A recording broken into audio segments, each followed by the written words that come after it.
irmão, graças a paz do nosso Senhor Jesus. Amém. Glória a Deus. Continuar o nosso estudo através da Bíblia, livro por livro, dando resumo de cada livro. Nosso intuito aqui é que nós devemos estar por dentro dos assuntos de cada livro da Bíblia, para que nós possamos manejar melhor, ter em mente a palavra do Senhor, do que se trata a cada livro, para a nossa melhor compreensão, nosso melhor entendimento da palavra de Deus. Hoje vamos resumir o livro de Evangelho de Lucas, né? Estamos estudando os Evangelhos e hoje estudaremos o Evangelho de Lucas. Eu já peço aí que os irmãos abram em Lucas capítulo 1, que a gente vai ver alguns versículos.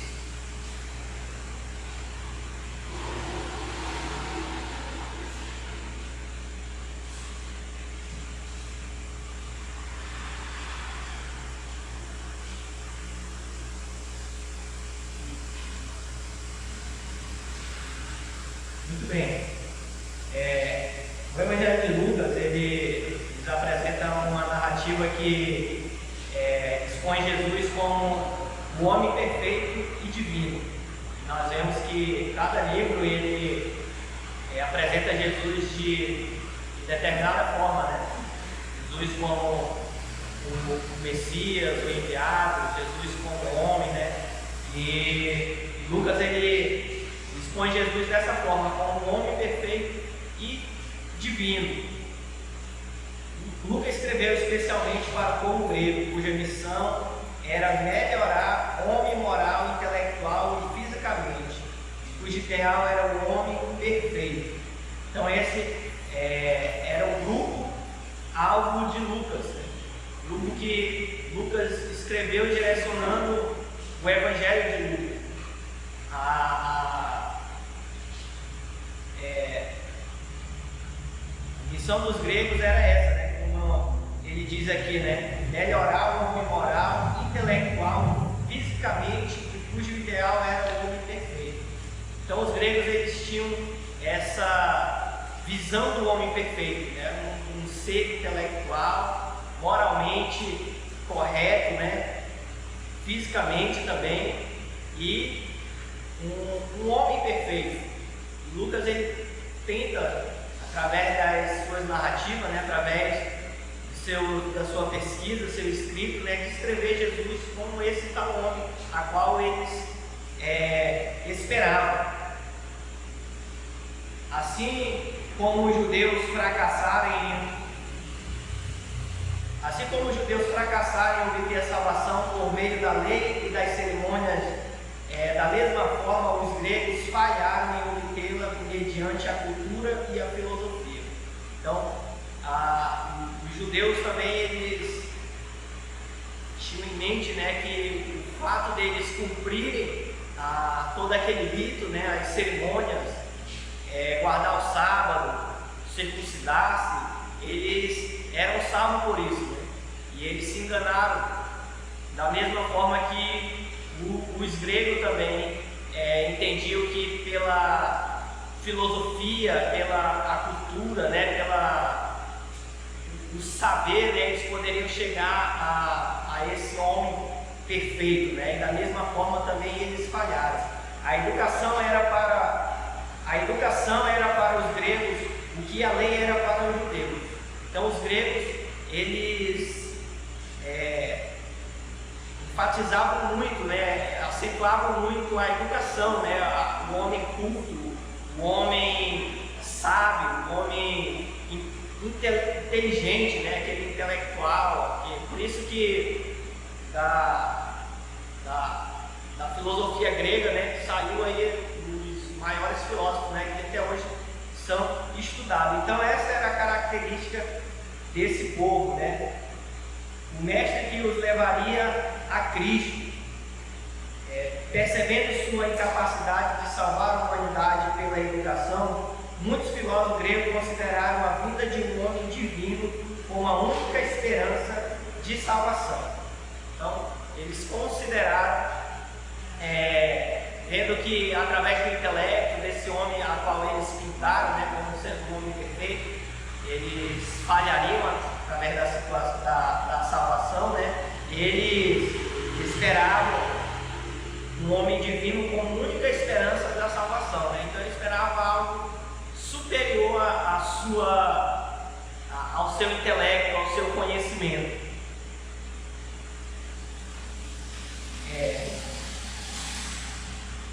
Para satisfazer a necessidade dos gregos, Lucas apresenta Jesus como o perfeito homem divino e representante e salvador da humanidade. Então, para satisfazer, né,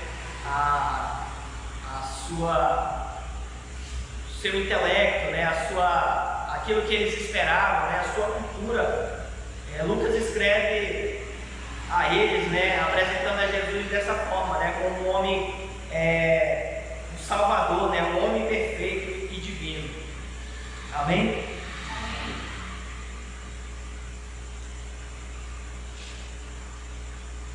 O autor da carta do Evangelho de Lucas, irmãos, quiserem compartilhar e acrescentar algo a qual eu tenha deixado passar aqui, fiquem à vontade, pode levantar a mão aí e participar.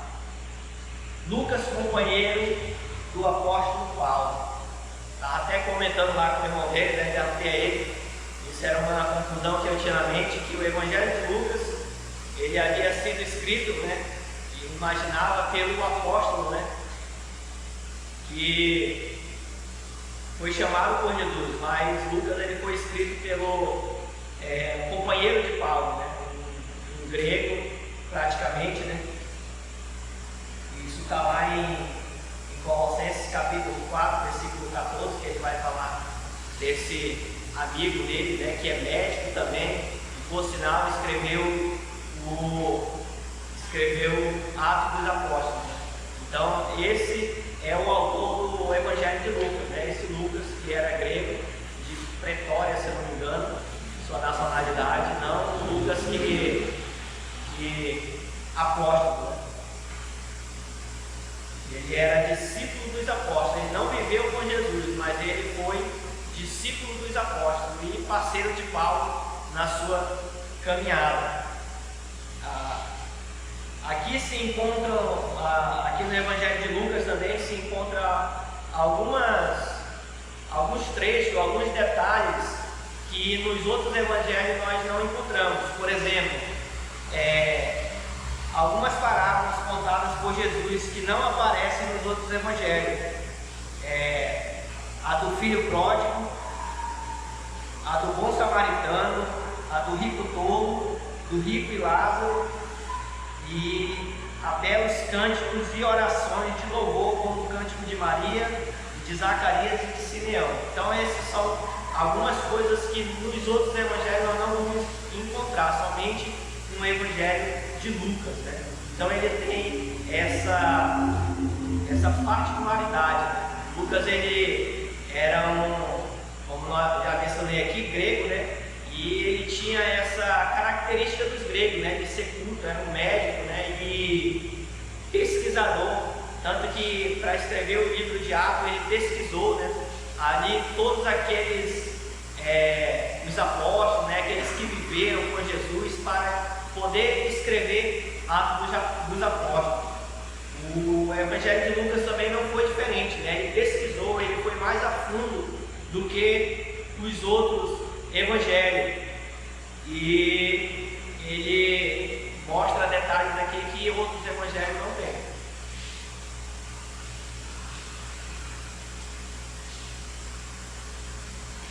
Por exemplo,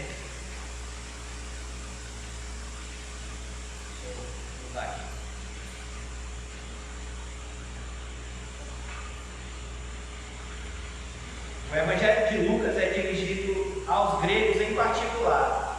Gregório afirma ser ele adequado aos gregos por vários motivos. Então, esse Gregório, ele afirma que o Evangelho de Lucas ele é direcionado aos gregos por alguns motivos. Ele cita aqui 4 motivos. Primeiro, pelas qualificações do autor. Acredita-se que Lucas era grego e tinha grandes instruções, como indica seu estilo e o fato de ter sido médico, né? Então, pela a qualificação de Lucas, né?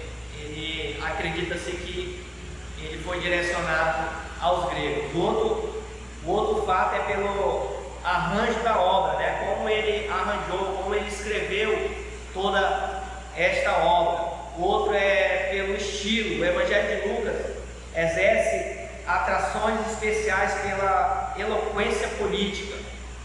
Então, pela a forma dele escrever, né? Pela eloquência nas palavras. Isso era uma característica dos gregos. Por todo o livro, encontramos os discursos de Jesus em contraste direto com o Evangelho de Marcos, que destacou as obras em vez da doutrina. Então, ele, em vários pontos, ele contrasta, né, com o Evangelho de Marcos. Em Marcos, ele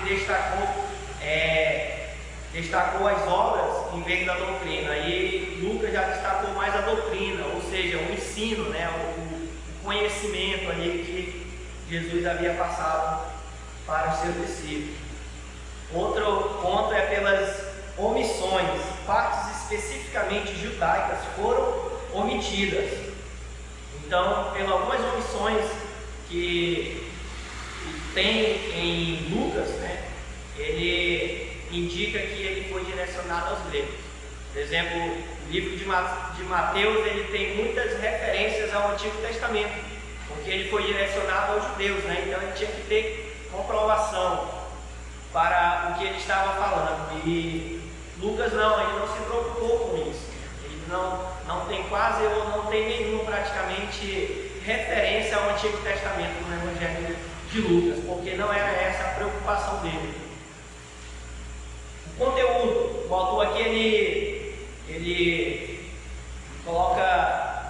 resume o livro de Lucas, o Evangelho de Lucas, em 5 tópicos, né, seus conteúdos. Claro que a gente não vai passar tudo aqui porque vai ficar muito extenso, mas eu vou tentar passar pelo menos os 2 primeiros e deixar os outros 3 para uma próxima oportunidade.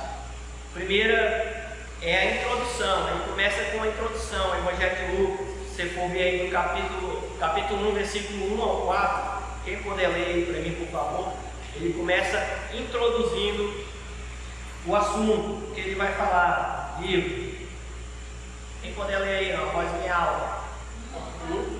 Capítulo 1, do verso 1 ao 4. Depois, muitos entendidos,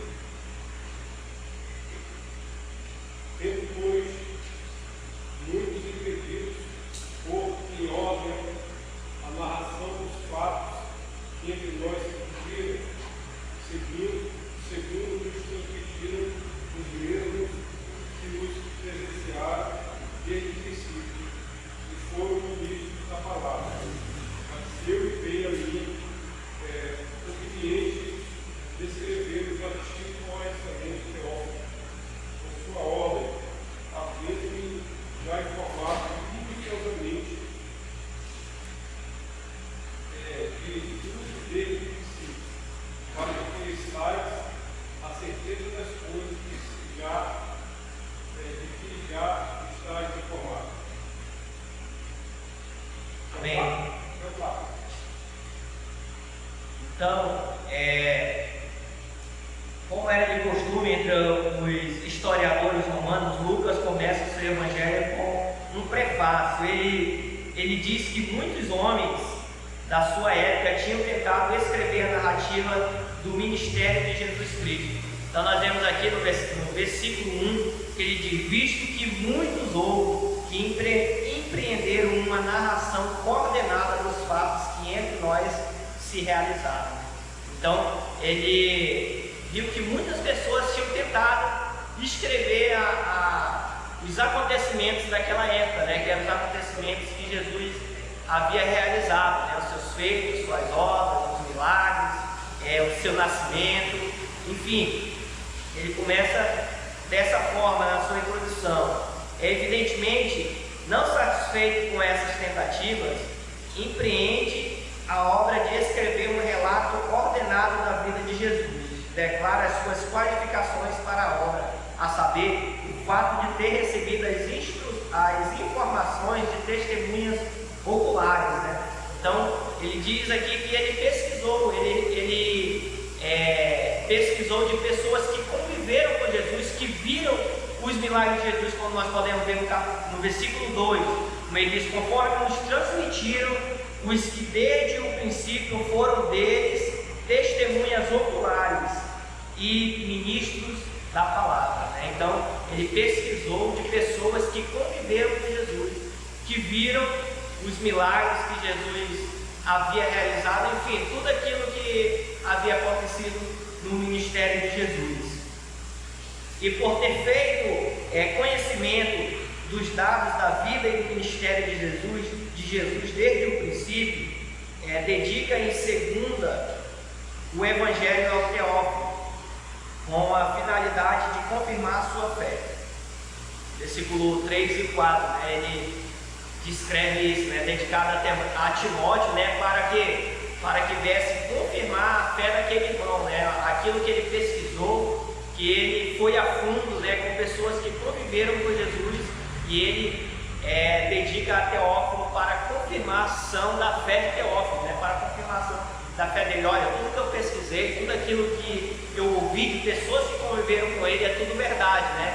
Isso eu estou dizendo com as minhas palavras. Então essa foi a introdução de Lucas ao livro. Depois do versículo 1, é o advento do homem divino. Ele já vai começar aí na história de Jesus, né? Ele começa com o prefácio, depois ele vai falar o advento, o acontecimento, aquilo que havia acontecido com o homem divino. No versículo 5 ele diz: no dia de Herodes, rei da Judéia, houve um sacerdote chamado Zacarias, do turno de Abiás. Sua mulher era das filhas de Arão e se chamava Isabel. Capítulo, ele faz aqui uma divisão nesse capítulo 1 até o capítulo 3. Por exemplo, a anunciação do nascimento de João Batista, que é esse primeiro relato que a gente acabou de ler aqui no versículo 5 e vai até o versículo 25. No mesmo capítulo 1, versículo 26 ao 38, ele vai falar a anunciação do nascimento de Jesus e Maria. No versículo 39 do capítulo 1 ao 55, ele vai falar a visita de Maria a Isabel. Do 56 ao 80 do capítulo 1, vai falar o nascimento e a infância de João Batista. Do capítulo 2, do verso 1 ao 7, a Virgem a Belém. Do capítulo 2, versículo 8 ao 20, a mensagem dos anjos. E do 21 ao 39 do capítulo 2, a circuncisão de Jesus e sua apresentação no templo. Do versículo 40 ao 52, a infância de Jesus. E do capítulo 3, do 23 ao 38, a genealogia de Jesus.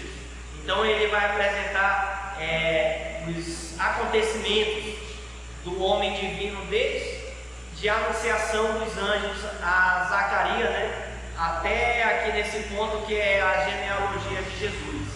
Vamos ver aqui, eu vou ler aqui aos irmãos fiquem atentos que ele faz um resumo de tudo isso aqui que eu falei para vocês, né, que vai do capítulo 1 até o capítulo 3, versículo 38. Lucas começa seu relato narrando um acontecimento que não se encontra nos outros evangelhos, o anúncio do nascimento de João Batista. Então esse anúncio do nascimento de João Batista, ele só é encontrado no evangelho de Lucas. O pai de João, o sacerdote, desempenhava seu ministério no templo e naquele momento oferecia incenso. O ofício de oferecer incenso era tão sublime que ninguém tinha a permissão de fazê-lo duas vezes, porque esse ato mais do que qualquer outro, levava o sacerdote ministrante à presença divina, aproximando do Santo dos Santos. A nuvem de incenso que subia era símbolo das orações de Israel que se levantava a Deus. Então, está dando aqui somente uma explicação do ofício daquele que acendia o incenso, né?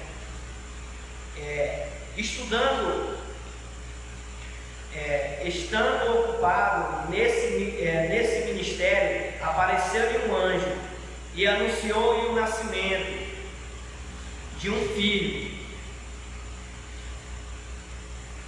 Deve-se notar que esse anúncio foi a primeira mensagem divina registrada desde o tempo do profeta Malaquias, cerca de 400 anos. Então, esse anúncio do anjo a Zacarias foi o primeiro anúncio, né, depois daquele período de silêncio que a gente viu que ia acontecer em Malaquias, né? Deus falou com o povo até Malaquias no Antigo Testamento, e depois disso ele voltou a falar 400 anos, né? Cerca aproximadamente de 400 anos depois, com essa anunciação do anjo a Zacarias, né? Que ele ia nascer o seu filho, João Batista. Quem foi mencionado na última mensagem de Malaquias? É uma pergunta. Quem foi mencionado na última mensagem de Malaquias? Está lá em Malaquias 4, 5, e eu vou falar para os irmãos aqui, se quiser. Elias, né? Quem? Abre aí, por favor. Lê aí, Malaquias 4, 5.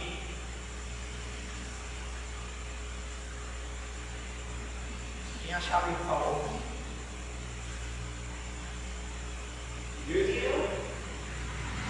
Pode ler. Eu vos enviarei profeta Elias antes que venha o grande e temível dia do Senhor. Então, quem foi mencionado nessa última profecia é o profeta Elias, né? E vamos ver agora o capítulo 1, versículo 17 de Lucas. Ele diz assim: irá diante do Senhor no espírito e poder de Elias para converter o coração dos pais aos filhos, converter os desobedientes à prudência dos justos e habilitar para o Senhor um povo preparado. Então ele está falando aqui de João Batista, né? Que ele viria no poder de Elias, né? Foi anunciado lá no final de Malaquias, e aqui no início de Lucas também ele é anunciado, né? Que ele viria para anunciar segundo as características que foi dada dele lá no final. Segue-se depois o aviso a Maria. Note que Mateus registra o anúncio feito a José. Mateus narra a história do ponto de vista de José, Lucas o de Maria, né? Então aqui aparece que é uma contradição, né? Que lá em Mateus ele anuncia a mensagem a José, e aqui ele anuncia a Maria. Parece que é uma contradição, mas há uma explicação para isso. O fato de Lucas relatar a história da perspectiva de Maria fornece boas razões para se crer que a genealogia dada por Lucas é a de Maria. Maria provavelmente, seguindo a sugestão do anjo,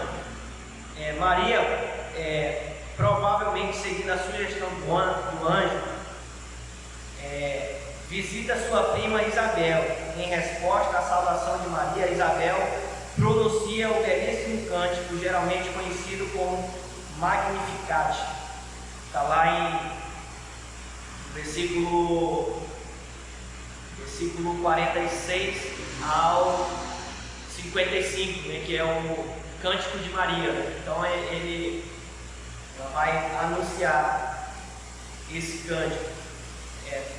Não vamos ler aqui, que a gente já conhece, né? A gente ganha tempo. Ele diz: nasce João Batista, contrariando o costume geral dos judeus. Não lhe é dado o nome de algum parente morto. O seu nome significa o Senhor é benigno, nome adequado para o precursor do Senhor da graça. Então, nome que rompe ali com as tradições, né? A tradição era que quando o filho nascia, ele era dado o nome de algum parente, né? Que já havia morrido em homenagem, né? Mas é dado o nome de O Senhor é Benigno, que retrata posso dizer aqui, né? O que Deus estava fazendo naquele momento, né? Estava agindo com benignidade com todos nós, enviando o seu Filho Jesus.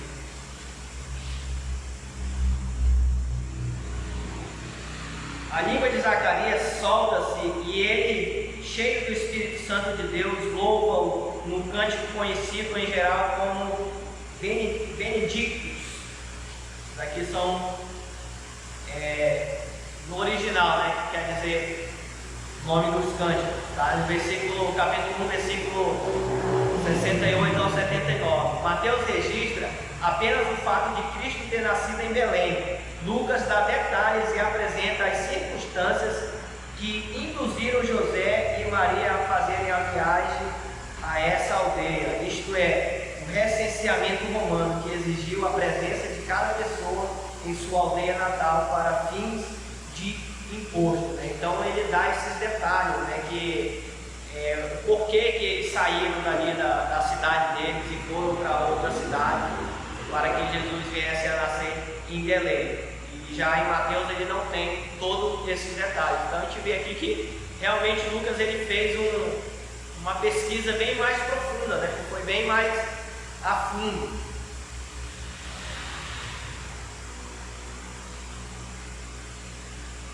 Quem pregou a primeira mensagem do Evangelho? Quem foram os primeiros evangelistas? São perguntas que a resposta ela se encontra aqui no capítulo 2. A primeira pergunta é: quem pregou a primeira mensagem do Evangelho? O Evangelho de Cristo, né? Os irmãos sabem? Quem foi, pastor? Vamos ver aí, capítulo 2, versículo 10 ao 12.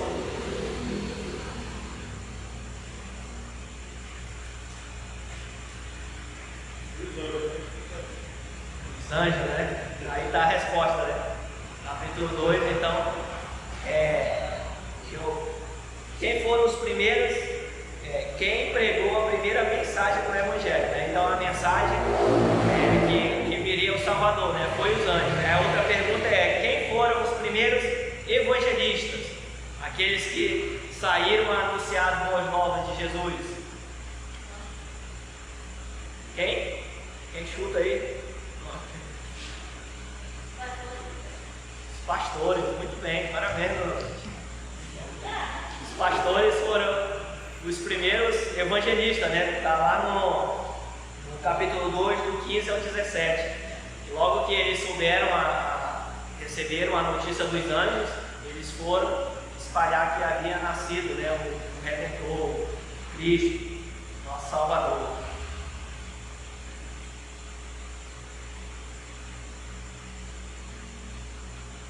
Paulo registra em Gálatas 4,4 que o Filho de Deus nasceu sob a lei, a saber, cumpriu suas exigências.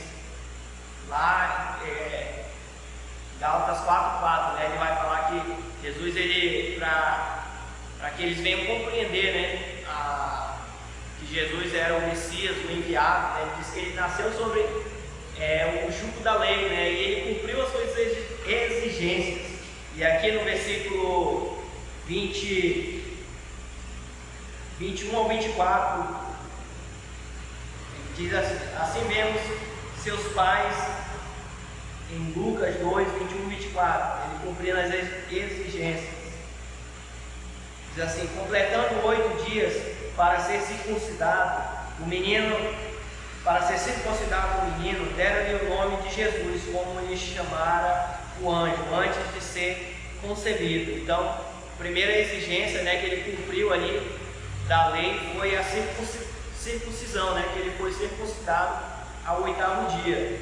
E a outra é 22, passados os dias da purificação deles, segundo a lei de Moisés, levaram a Jerusalém para apresentarem ao Senhor. Depois foi apresentarem ao Senhor, né? Isso era um mandamento da lei, né? Que eles tinham que fazer isso. conforme o que está escrito na lei do Senhor, todo primogênito ao Senhor será consagrado, e para oferecer um sacrifício segundo o que está escrito na referida lei, um par de rolinhas ou 2 pombinhos, né? Isso era um sacrifício que ele tinha que fazer. Então, vemos aí que Jesus nasceu sob julgo da lei, né? E cumpriu a lei como foi estabelecido. Lucas é o único evangelista que registra alguns acontecimentos da infância de Jesus. Então ele é o único que ele dá esse registro da infância de Jesus. Quando eu era logo recém-convertido, eu tinha essa curiosidade, né, para saber, né, como é que foi a infância de Jesus, né? Será que ele ficava flutuando na nuvem, né? Será que ele fazia milagre, né? Eu ouvi algumas pregações assim que eu acho que fogem do contexto de Jesus durante esse intervalo, que ele não é mencionado, né? Dos 12 anos aí até os 30. E Jesus, ele operou muitos milagres, fez muitas coisas, mas a Bíblia não relata nada disso, né? Então há essa curiosidade humana, né? Para a gente saber como foi a infância, né? A juventude de Jesus, como ele se comportava. Mas apenas em Lucas ele dá esses detalhes da infância dele, né? Como ele era. Nós sabemos que Jesus ele tem 2 naturezas, né? Quais são as naturezas de Jesus? As 2? Quem sabe me responder? 2 naturezas. É a divina e a humana, né? Então Jesus ele tem as 2 naturezas, né? Porque a gente diz que ele é plenamente um homem e plenamente Deus, né? Então ele tinha essas 2 naturezas. E em determinado momento ele agia, a Bíblia mostra aqui que ele usava essa natureza dele divina, e em determinado momento ele agia como a sua natureza humana, né? Como um homem. Ele sentia fome, ele sentia cansaço, ele se angustiava, enfim, essa era as 2 naturezas de Jesus. Ele o faz para acentuar sua natureza humana. Vou ler aqui. Lucas é o único evangelista que registra alguns acontecimentos da infância de Jesus. Ele o faz para acentuar sua natureza humana, a fim de apresentá-lo como descendente da mulher. Está lá em Gênesis, né? Então ele escreve dessa forma, né? Ele registra a infância de Jesus para acentuar a natureza humana dele, que ele foi uma criança como outra qualquer. Ele brincava, ele sentia sede, talvez ele chorava, mas ele escreve dessa forma para dizer que ele era um homem, né? Ele era um homem, mas como os gregos esperavam, né? Aquele homem perfeito, o varão perfeito. E é dessa forma que Lucas tenta descrever, ele descreve Jesus. Capítulo 3, versículo 15, ele vai falar aqui sobre a natureza humana de Jesus. Estando o povo na expectativa, discorrendo todos no seu íntimo a respeito de João, se não seria ele, porventura, o próprio Cristo. Especulações, né, a respeito de João, se não seria ele o Cristo. O autor deseja mostrar que Jesus, embora filho de Deus, cresceu de maneira natural.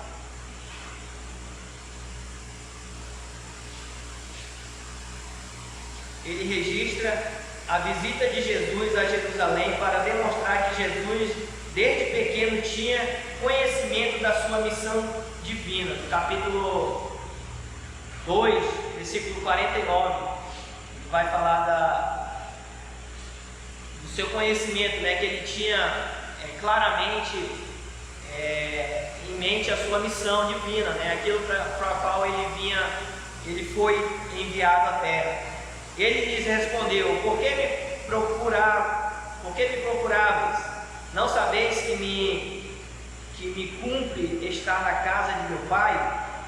Então ele desde pequeno já sabia para que ele veio, né? Então ele não, essas duas naturezas elas não se separavam, né?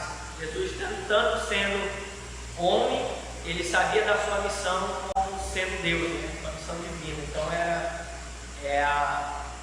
outra coisa aqui que vale a pena falar agora, que vai falar da união hipostática de Jesus, né? Mas é assunto para outro momento. Lucas, como Mateus, apresenta uma genealogia de Jesus, mas examinando-se as duas, pode-se ver que dirigem, que divergem, ou seja, a genealogia que é descrita em Mateus, ela vai divergir com a de Lucas em algum momento. E como eu já falei, há uma explicação, né? Ele vai dar essa explicação agora. Mas examinando-se as duas, pode-se ver que diverge. Mateus traça a descendência de Jesus por Salomão, filho de Davi. Lucas por Natã, também filho de Davi. A simples explicação é que a genealogia de Mateus é a de José, e a que se encontra em Lucas, que vem de Natã, é da genealogia de Maria, né? Então, um da genealogia de José, que também é de Davi, e outro a genealogia de Maria, né? Até chegar em Maria, traçando esse percurso aí para dizer que realmente, se houvesse dúvida que ele não era filho de José, né? Mas ele era filho de Maria, era da descendência de Davi, como havia sido prometido. Mas como o Messias deve ser semente de Davi segundo a carne, e como Jesus não era de fato filho de José, resulta que o seu direito natural ao trono deve ser provado. Como propósito de Lucas é salientar a natureza humana de Cristo, definindo como a descendência da mulher e descrevendo seu nascimento sob o ponto de vista de Maria. Então essa é a explicação, né? Porque há essas duas divergências na genealogia. E finalizando aqui, porque não dá para a gente explicar o longo ponto, destacar aqui que a gente tira, né, desse resumo desse livro, que Jesus, como o Johnny falou aqui, né, sobre a respeito do crer, né, tudo isso foi escrito, né, de ponto de vista diferente, para que pessoas de determinadas, de nacionalidade diferente, né, de grupos diferentes, viessem a crer que Jesus era o Messias, o enviado por Deus para nos salvar, né? Então tudo vem pelo crer, né? E o crer vem pelo ouvir a palavra de Deus. Lucas também, ele nos ensina aqui que para a gente conhecer a Cristo, para a gente conhecer a fundo, nós temos que nos esforçar também para pesquisar, né?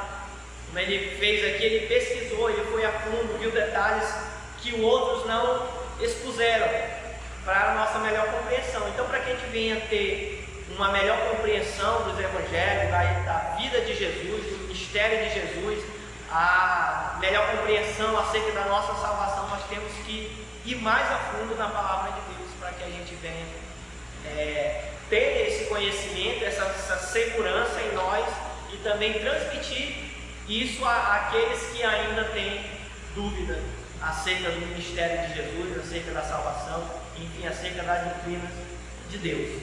Amém?